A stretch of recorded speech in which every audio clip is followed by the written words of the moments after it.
जय Hind and hello guys, स्वागत है आपका आपके अपने YouTube चैनल ज्ञानदेह होस्ट में। और इस वीडियो में मैं आपको बताने वाला हूं बिहार स्टाफ सिलेक्शन कमीशन यानी कि BSSC ऑफिस अटेंडेंट यानी कि कार्यालय परिचारी ऑनलाइन फॉर्म 2025 के बारे में कि कैसे आपको ये फॉर्म फिलअप करना है। गाइज इस वीडियो के अंदर आपको कंप्लीट इन्फॉर्मेशन दी जाएगी जिससे कि आप इस फॉर्म को बिना किसी मिस्टेक के भर पाएंगे। पहले आपको ये बताया जाएगा कि कौन लोग अप्लाई करने के लिए एलिजिबल है और फिर आपको ये बताया जाएगा कि कैसे आपको फॉर्म को भरना है ताकि आपसे फॉर्म को भरने में कोई भी मिस्टेक न हो। अब चलिए शुरू करते हैं। अगर आपने अभी तक वीडियो को लाइक शेयर नहीं किया हो तो कर देना और चैनल को सब्सक्राइब करके बेल आइकन ऑन कर लेना। फिर जो लिंक मैंने आपको इस वीडियो के डिस्क्रिप्शन में दिया है ये हमारी ऑफिशियल वेबसाइट jobsgyan.in है। ये लिंक आपको ओपन करना अनिवार्य है। जैसे ही आप इसको ओपन कर लेंगे तो आपको जानने को मिलेगा कि ये भर्ती 3727 पोस्ट पर निकाली गई है। एंड गाइज आप लोग इसके फॉर्म 24 सितंबर 2025 तक भर पाएंगे। 10वीं पास कैंडिडेट अप्लाई कर सकते हैं। जॉब लोकेशन आपकी बिहार रहेगी। और जो आपका सवाल है कि क्या अन्य स्टेट से कैंडिडेट अप्लाई कर पाएंगे, तो जी हाँ, आप अन्य स्टेट से इसमें अप्लाई कर सकते हैं। फिर गाइज यहाँ पर आपको इसमें जानने को मिलेगा कि कौन सी कैटेगरी के लिए कितनी वैकेंसी है, वो आप यहाँ पर देख सकते हैं। इसके अलावा यहाँ पर आपको एज लिमिट की इन्फॉर्मेशन, सिलेक्शन प्रोसेस की इन्फॉर्मेशन, ये सब इन्फॉर्मेशन दी गई है। अब आप इंपॉर्टेंट लिंक के सेक्शन में आएंगे और अप्लाई ऑनलाइन लिंक ओपन करेंगे।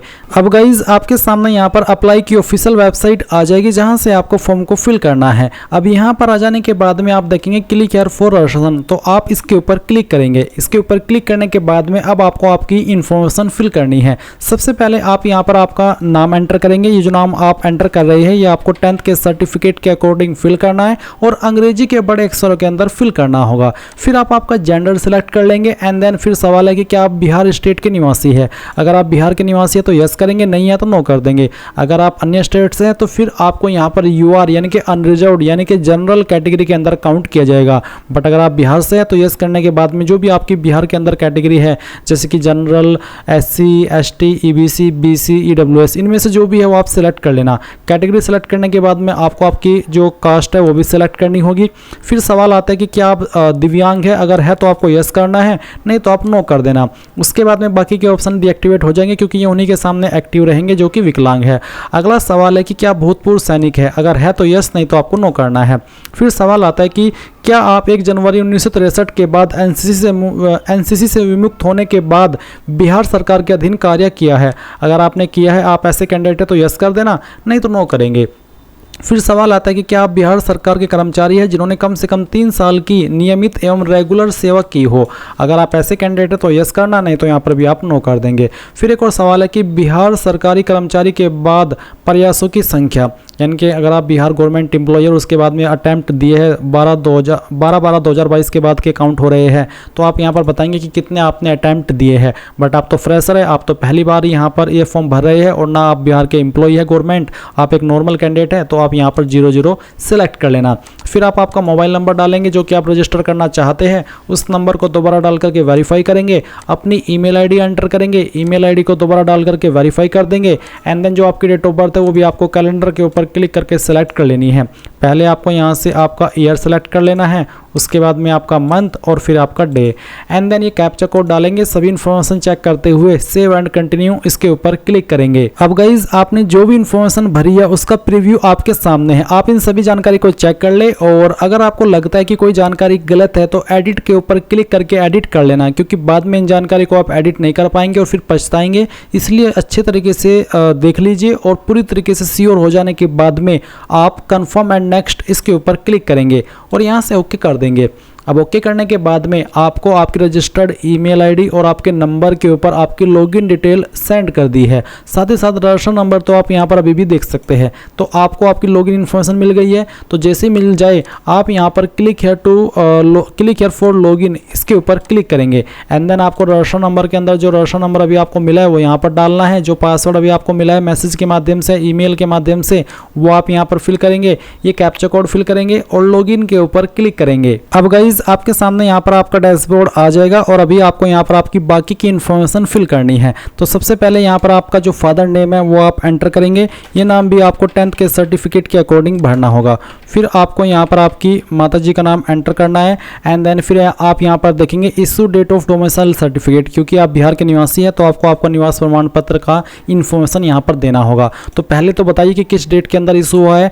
और आपको एक सवाल रहता है कि कितना पुराना होना चाहिए, तो आपका सर्टिफिकेट एक साल से ज़्यादा ओल्ड ना हो, नहीं तो आपको प्रॉब्लम फेस करनी पड़ सकती है। इसके बाद आप देखेंगे issue number of domicile certificate. ये जो निवास प्रमाण पत्र संख्या ये आपको आपके जो आपका निवास प्रमाण पत्र है उसके ऊपर देखने को मिल जाएगी। फिर आती है कि कौन सी अथॉरिटी ने उसको जारी किया है, ये भी आपको आपके सर्टिफिकेट के ऊपर देखने को मिल जाएगा। जहां पर सक्षम अधिकारी लिखा होता है वहीं पर स्लैश लगने के बाद में लिखा होता है कि कौन सी पोस्ट के अधिकारी ने उसको जारी किया है। ये सर्टिफिकेट जनरली इन पोस्ट के अधिकारी द्वारा जारी होता है जो कि यहाँ पर मेंशन है, जैसे कि CO, RO, SDO, DM। और अगर इनमें से नहीं है आपकी वो पोस्ट जिसने आपका सर्टिफिकेट जारी किया है तो आप यहाँ पर अदर सेलेक्ट करके खुद से फिल कर देना।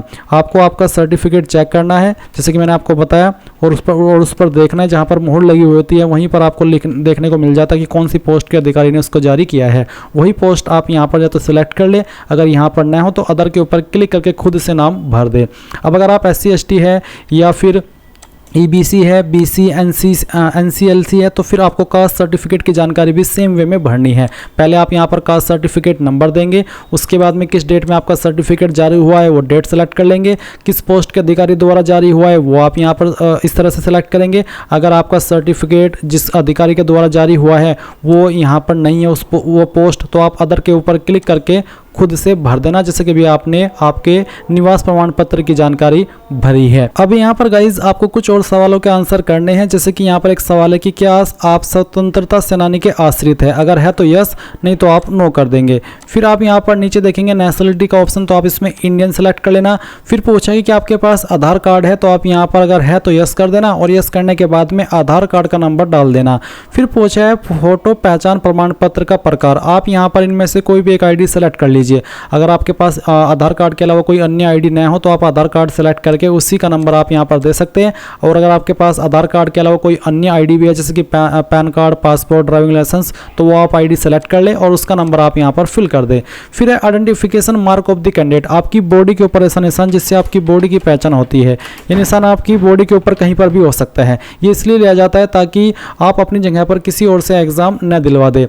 उसके बाद में एक सवाल है कि क्या आपको कभी किसी प्रतियोगिता परीक्षा या जैसे कि UPSC, राज्य आयोग, अन्य चयन आयोग से वंचित किया गया, यानी कि डिग्रेड किया गया, ब्लैक लिस्ट किया गया है, अगर हाँ तो यस, नहीं तो आप नो कर देंगे। फिर यहाँ पर आपको आपका प्रेजेंट एड्रेस फिल करना है, तो जो भी प्रेजेंट एड्रेस है वो आप यहाँ पर भर देना।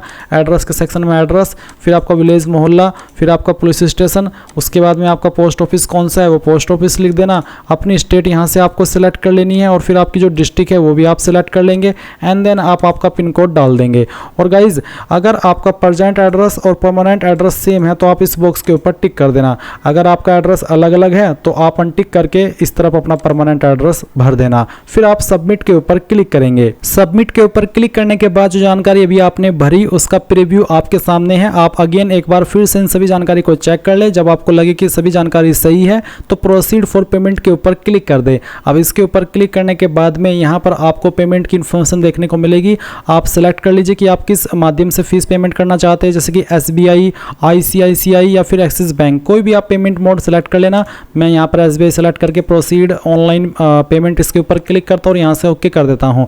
अब आपको काफ़ी सारे विकल्प मिल जाएंगे पेमेंट करने के, तो आप इनमें से जिस माध्यम का इस्तेमाल करके फीस जमा करना चाहे कर सकते हैं, जैसे कि debit card, internet banking, credit card या फिर UPI। अगर मैं UPI सेलेक्ट करता हूँ तो फिर यहाँ पर मैं UPI QR कोड सेलेक्ट करता हूँ और पे नाउ के ऊपर क्लिक करता हूँ। अब चलिए मैं आपको फी पेमेंट करके दिखाता हूँ। और ये जो मैं फीस पेमेंट कर रहा हूँ ये मैं इसलिए कर रहा हूँ ताकि आप लोग बिना गलती के इस फॉर्म को फिल कर सके, नहीं तो मैं पर्सनली ये फॉर्म नहीं भर रहा हूँ, बस आपको दिखाने के लिए भर रहा हूँ। तो अगर आपको लगता है कि कोई स्पेशल एफर्ट कर रहा हूँ आप लोगों के लिए तो वीडियो को लाइक शेयर कर देना। अब चलिए मैं पेमेंट करके आपको आगे का प्रोसेस बताता हूं। अब आप यहां पर देख सकते हैं कि आपका पेमेंट सक्सेसफुल हो चुका है और जैसे ही आपका पेमेंट सक्सेसफुल हो जाए तो आप प्रिंट पेमेंट स्लिप के ऊपर क्लिक करके इस डिटेल को प्रिंट कर लेना या फिर स्क्रीनशॉट ले लेना, क्योंकि बहुत ही महत्वपूर्ण जानकारी है। और उसके बाद सेव एंड नेक्स्ट के ऊपर क्लिक करना। अब आपके सामने क्वालिफिकेशन की जानकारी आएगी। अब क्योंकि ऑफिस अटेंडेंट की पोस्ट पर अप्लाई करने के लिए सिंपल 10वीं की क्वालिफिकेशन मांगी है तो आपको यहाँ पर 10वीं का ही ऑप्शन देखने को मिलेगा। अब आप यहाँ पर सबसे पहले जो भी आपके पास 10वीं के अंदर सब्जेक्ट थे उन सब्जेक्ट के नाम लिख देना।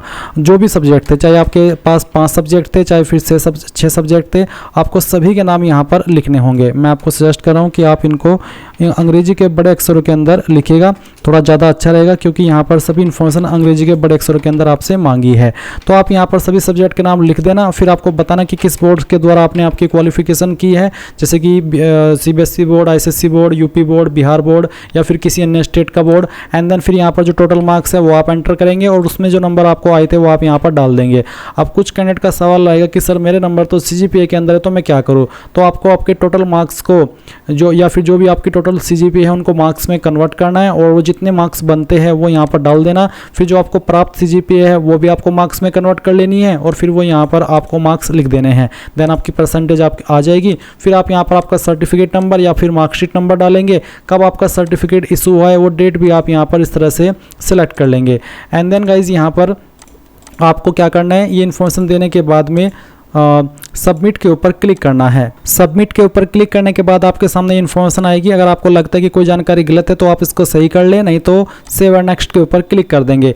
अब आपको यहाँ पर आपको फ़ोटो सिग्नेचर अपलोड करना है, तो आपके फ़ोटो का साइज JPG रहना चाहिए, फॉर्मेट JPG रहना चाहिए। साइज 20 से 50 KB के बीच में, फ़ोटो 1 महीने से पुराना न हो और उसका जो वाइट है या फिर उसकी जो विथ है या फिर कह लीजिए कि जो चौड़ाई है वो 200 पिक्सल एंड हाइट 230 पिक्सल होनी चाहिए। इसी प्रकार से सिग्नेचर आप देखेंगे इंग्लिश का और फिर हिंदी का।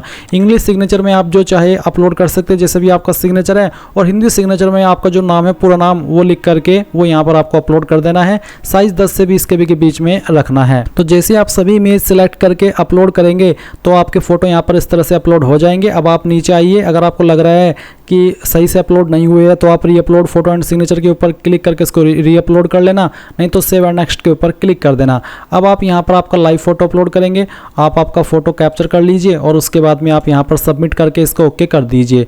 एंड देन आपका लाइव फोटो भी यहाँ पर इस तरह से आ जाएगा। अब आप नीचे की तरफ आएंगे, यहाँ पर टिक करेंगे, फाइनल सबमिट के ऊपर क्लिक करके यहाँ से ओके कर देंगे।